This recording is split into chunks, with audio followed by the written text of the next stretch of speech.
The President of the United States just threatened to arrest a mayoral candidate, strip his citizenship, throw him in a detention camp, and deport him from America. But here's the thing. This isn't some foreign adversary or criminal mastermind. This is a 33-year-old state assemblyman from Queens who dared to speak truth to power on live television. What did Zohran Mamdani say that sent Donald Trump into such a frenzy? Why is the most powerful man in America so terrified of a New York City mayoral candidate that he's threatening to use federal law enforcement against him? The answer will shock you, because what happened next exposed something Trump never wanted you to see. And by the end of this video, you'll understand why this moment might be the beginning of the end for Trump's authoritarian playbook. To understand why Trump is losing his mind, you need to know who Zohran Mamdani really is. And trust me, this isn't the story you've been told. Born in Uganda to Pakistani parents, Mamdani immigrated to the United States as a child. He grew up in Queens, went to college at NYU, and worked as a bartender before running for office. He's the definition of the American dream, an immigrant who worked his way up through the system. But here's what makes Trump's blood boil. Mamdani represents everything Trump can't control.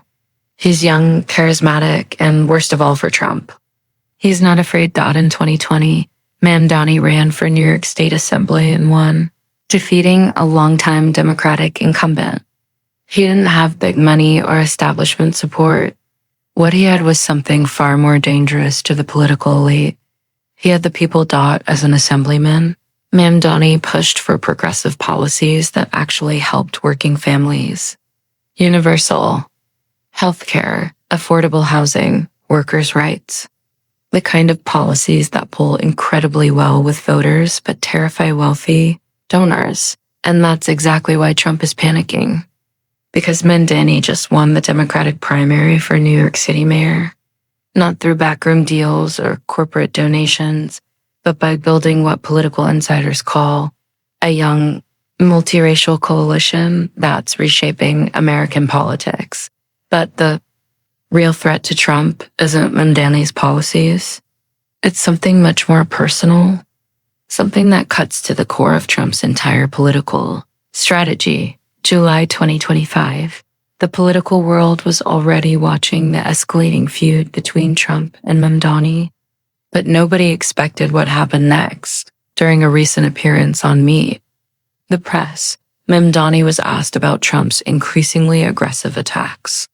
The host pressed him on Trump's claims that he was a communist and a threat to America. Now, most politicians would deflect. They'd give some safe, focus-grouped response about unity and moving forward. But Mamdani did something different, something that sent shockwaves through the political establishment. He told the truth.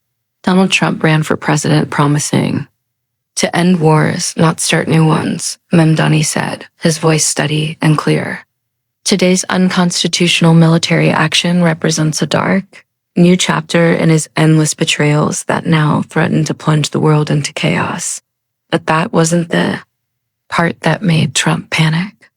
It was what came next. The interviewer asked about Trump's deportation threats, about the president's suggestion that Mamdani, a naturalized American citizen, should be stripped of his citizenship and deported. Mamdani's response was devastating in its simplicity. The President of the United States just threatened to have me arrested, stripped of my citizenship, put in a detention camp, and deported. Not because I have broken any law, but because I will refuse to let ICE terrorize our city. He paused, looked directly into the camera, and said, "If this is what happens when someone stands up to Donald Trump, then we need to ask ourselves, is this still America?" The studio fell silent. The interviewer was speechless. And somewhere in the White House, Donald Trump was watching.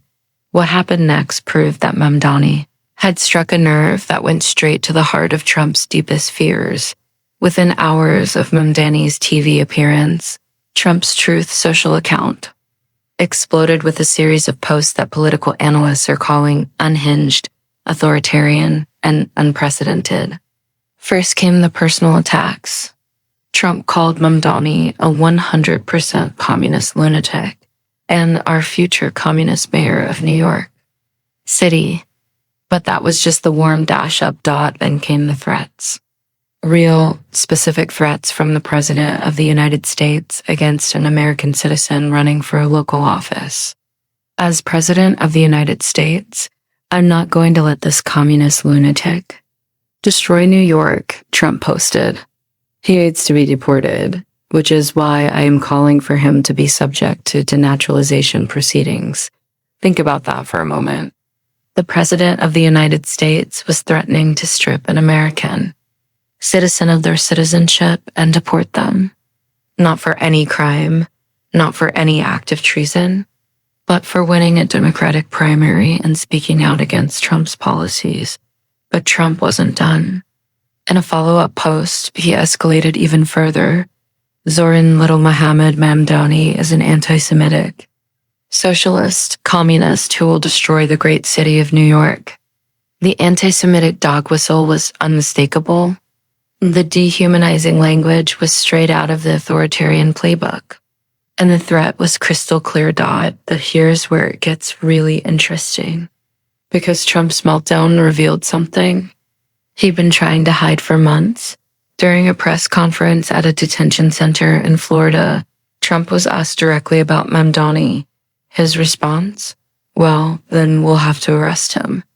Arrest him. For what? For winning an election?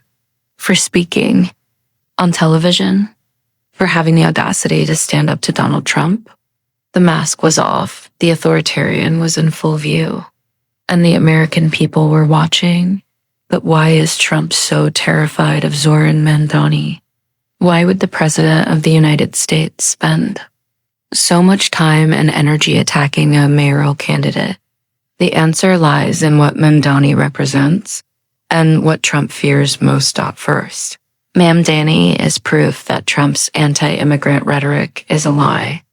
Here's a man who came to America as a child, worked his way through college, served his community, and won elected office. He's the American dream personified. And that terrifies Trump, whose entire political brand is built on demonizing immigrants. Second, Mamdani represents a new generation of political leadership that doesn't play by the old rules. He doesn't bow to big donors. He doesn't compromise his principles for political convenience. He speaks truth to power, even when that power is the President of the United States. Third, and most importantly, Mamdani has something Trump desperately wants, but can never have: genuine grassroots support. Trump's political power comes from fear, division, and manufactured outrage. Mamdani's comes from hope, unity, and authentic connection with working people. But there's something else. Something that gets to the heart of Trump's psychological profile. Mamdani isn't afraid of him. And that drives Trump absolutely insane. Think about it. For decades, Trump has built his power on intimidation. He threatens lawsuits, destroys careers, and uses his wealth and influence to silence critics. It's worked for him in business and media and in politics, but Mamdani didn't back down. When Trump called him a communist, Mamdani stood his ground. When Trump threatened deportation, Mamdani called it what it was: authoritarian overreach. When Trump used anti-Semitic language, Mamdani refused to be cowed. And that's when something remarkable happened. Instead of cowering, Mamdani went on the offensive. What Mamdani did next was a masterclass in political courage. Instead of hiding or deflecting, he used Trump's attacks as a teaching moment for the American people. In a series of interviews and statements, Mamdani systematically dismantled Trump's attacks and exposed the authoritarian playbook behind them. Donald Trump is not attacking me because I'm a communist, Mamdani explained in one interview. He's attacking me because I represent something he can't control: the will of the people. He pointed out that his policies, universal health care, affordable housing, workers' rights, aren't communist at all. They're supported by the majority of Americans across party lines.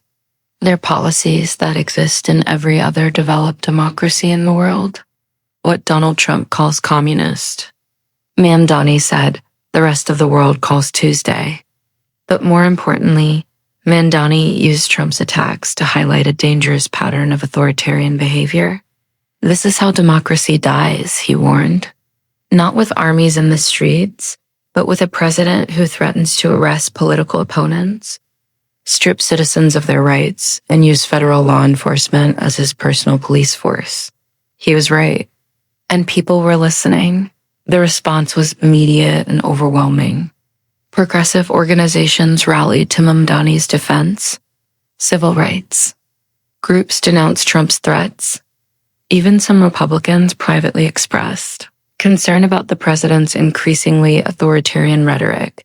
But the most powerful response came from ordinary Americans who saw in Mamdani's courage a reflection of their own values. Social media exploded with support. #StandWithMamdani began trending. Donations poured into his campaign. And suddenly, a New York City mayoral race had become a national symbol of resistance to authoritarianism. But it wasn't just Trump who was panicking. The entire political establishment was terrified of what Mamdani represented. Behind the scenes, according to sources close to the situation, Trump's advisors were in full crisis mode. They knew that the president's attacks on Mamdani were backfiring. Spectacularly, instead of destroying his opponent, Trump was making him into a national hero. Secretary of Homeland Security Kristi Noem held emergency meetings with Trump's inner circle. The Department of Homeland Security has authorities that have never been utilized before, she reportedly told the group, suggesting that Trump was considering using federal law enforcement against Mamdani. Think about that. The president of the United States was reportedly considering using the Department of Homeland Security, an agency created to protect America from terrorism, against a mayoral candidate who had committed no crime other than winning an election. Meanwhile, Wall Street was in its own state of panic. According to reporting from CNBC, some New York investors and business leaders are dismayed that Democratic Socialist Zohran Mamdani will become the next mayor of New York City. But their dismay wasn't about policy disagreements. It was about fear of losing control. For decades, Wall Street had essentially owned New York City politics. Mayors came and went, but the fundamental power structure remained the same. The rich got richer, the poor got poorer, and the system protected itself. Mamdani threatened to change all of that. His platform called for real accountability for Wall Street, higher taxes on the wealthy, and policies that actually prioritized working families over corporate profits. And that's when the establishment made a fatal mistake. They decided to join Trump's attacks on Mamdani, but they underestimated something crucial. The American people were tired of being told that policies that work everywhere else in the world were somehow impossible in America. The media's response to the Trump-Mamdani feud revealed everything wrong with American journalism.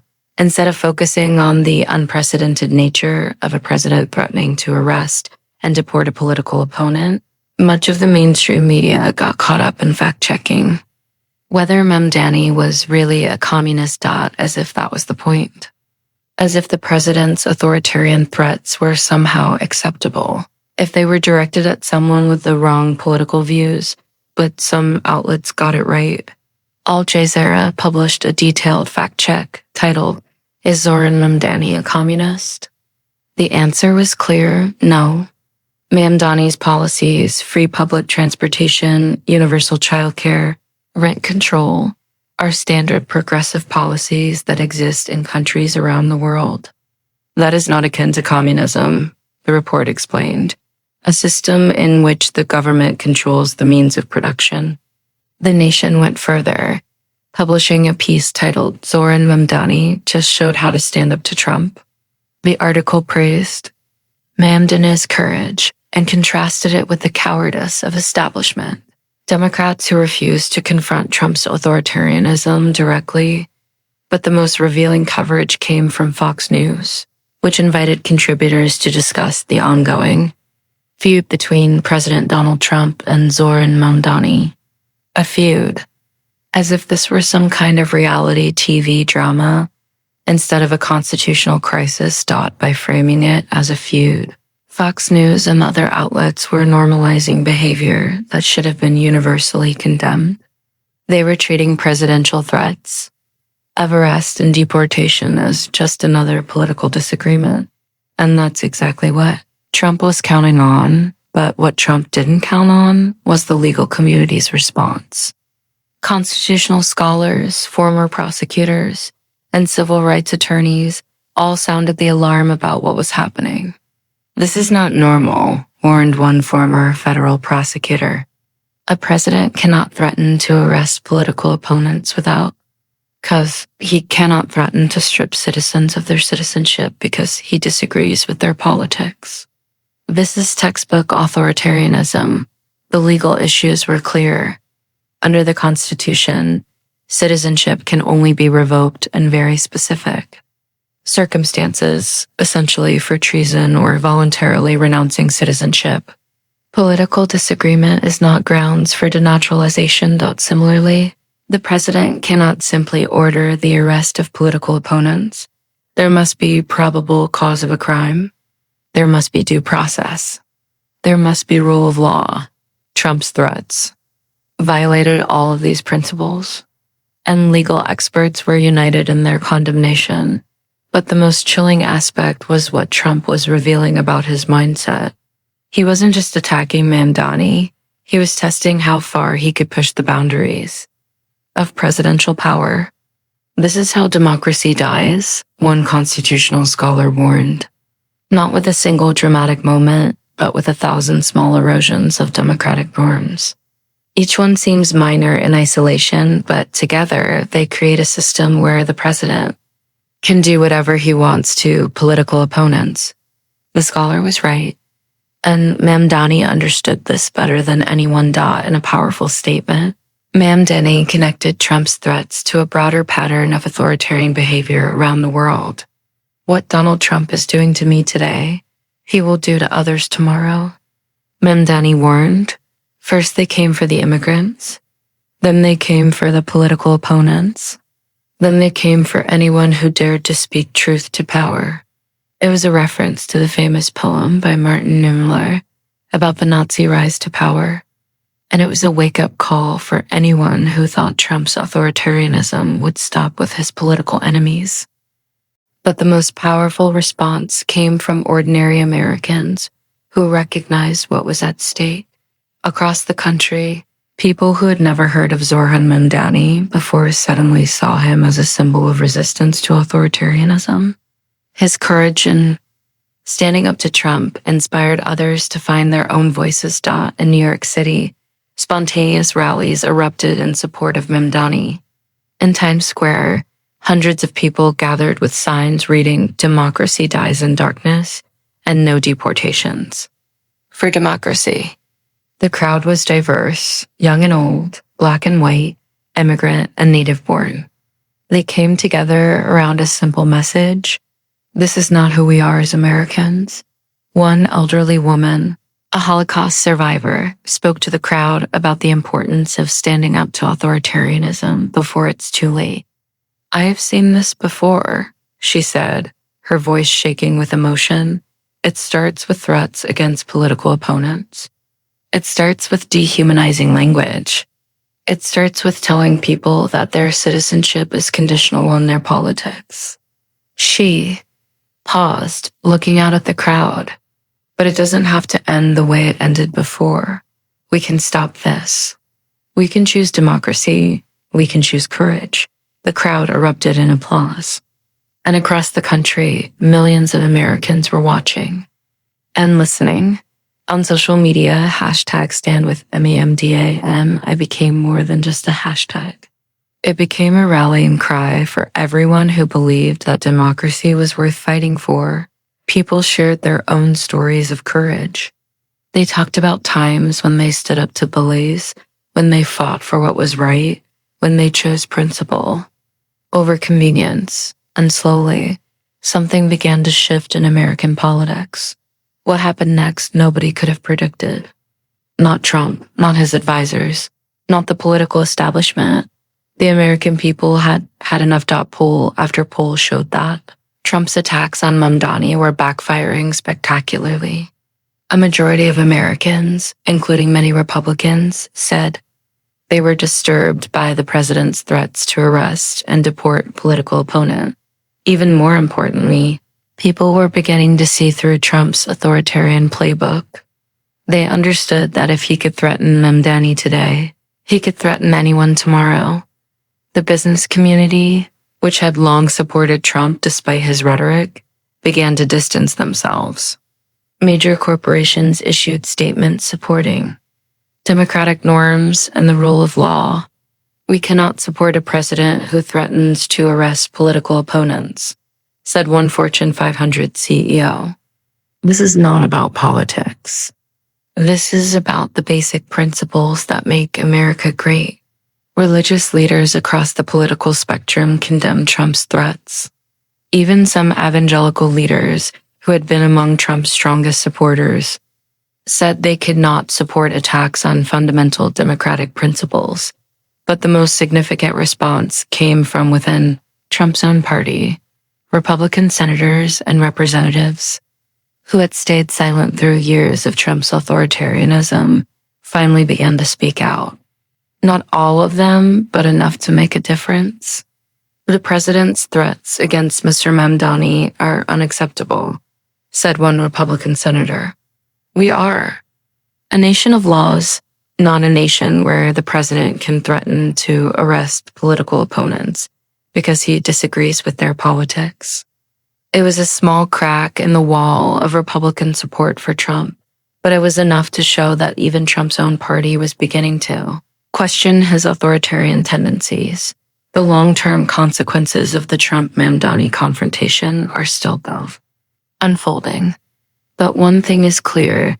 Something fundamental has changed in American politics. Mamdani's courage in standing up to Trump showed other politicians that it was possible to resist authoritarianism and survive. In fact, it showed that resistance could actually be politically beneficial. Across the country, progressive candidates began adopting Mamdani's approach. Instead of running away from Trump's attacks, they embraced them. Instead of playing defense, they went on offense. If Donald Trump is attacking me became a common refrain, then I must be doing something right. The strategy worked. In election, after election, candidates who stood up to Trump's authoritarianism found themselves with enthusiastic grassroots support and national attention. Meanwhile, Trump's threats against Mamdani had legal consequences. Civil rights organizations filed lawsuits challenging the president's authority to threaten political opponents. Constitutional scholars argued that Trump's behavior constituted an impeachable offense. But perhaps most importantly, the American people had been reminded of something they had begun to forget. Democracy is not a spectator sport. It requires active participation. It requires courage. It requires people willing to stand up to bullies, even when those bullies hold the highest office in the land.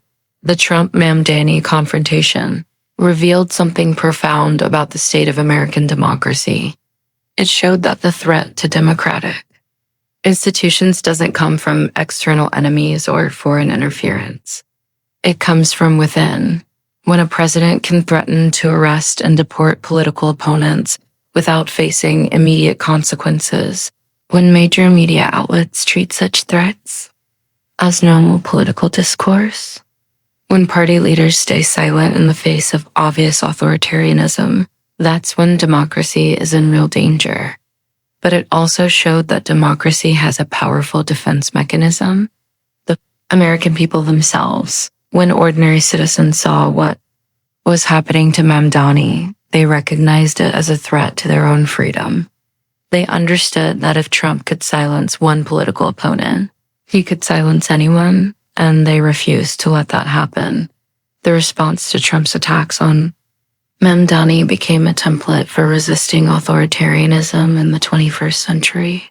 It showed that courage is contagious, that speaking truth to power can inspire others to find their own voices, and that democracy is strongest when it's defended by the people themselves. Political scientists will study this moment for decades to come.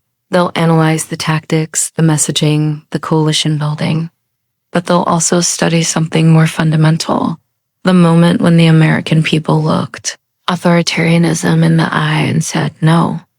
As we look toward the future, the Trump-Mamdani confrontation offers both warning and hope. The warning is clear. Authoritarianism doesn't announce itself with dramatic gestures. It creeps in slowly, normalizing behavior that should be unacceptable, eroding democratic norms one violation at a time. Trump's threats against Mamdani were not an anomaly. They were part of a broader pattern of authoritarian behavior that includes attacks on the press, weaponization of law enforcement, and systematic efforts to undermine democratic institutions. If we allow this behavior to be normalized, if we treat presidential threats against political opponents as just another political disagreement, then we risk losing the very democracy that makes America great. But the confrontation also offers hope. It shows that Americans still have the capacity to recognize authoritarianism when they see it. It shows that courage can still triumph over fear, that truth can still prevail over lies, that democracy can still defend itself. Most importantly, it shows that the power ultimately rests with the people. When Americans unite around democratic principles, when they refuse to accept authoritarian behavior, when they choose courage over comfort, that's when democracy is strongest. The question now is whether we'll learn from this moment or repeat the mistakes of the past. Will we continue to normalize authoritarian behavior, or will we demand better from our leaders? The answer will determine not just the future of American politics, but the future of democracy itself. The confrontation between Donald Trump and Zohran Mamdani was about more than just a New York City mayoral race. It was about the soul of American democracy. On one side stood Trump, representing the forces of authoritarianism, division, and fear. He used the power of the presidency to threaten a political opponent, to silence dissent, to normalize behavior that should be unacceptable in a democracy. On the other side stood Mamdani, representing the forces of democracy, unity, and hope. He used the power of truth to expose authoritarianism, to inspire courage, to remind Americans of their highest ideals. The American people watched this confrontation and made a choice. They chose democracy over authoritarianism. They chose courage over fear. They chose hope over division. But this choice is not a one-time decision. It's a choice we make every day, in every election, in every moment when we're faced with the decision to speak up or stay silent, to stand up or sit down, to fight for what's right or accept what's wrong. The Trump-Mamdani confrontation showed use what's possible when we choose courage. It showed us that one person standing up to the most powerful person in the world can inspire millions of others to find their own voices. It showed us that democracy is not a spectator sport. It requires active participation. It requires courage. It requires people willing to stand up to bullies, even when those bullies hold the highest office in the land. The question now is, what will you choose? Will you be a spectator, or will you be a participant? Will you choose fear, or will you choose courage? Will you choose to defend democracy, or will you let it slip away?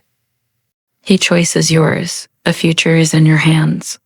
And the time to choose is now, because as Zohran Mamdani showed us, sometimes the most powerful thing you can do is simply refuse to be afraid. Sometimes the most radical act is telling the truth.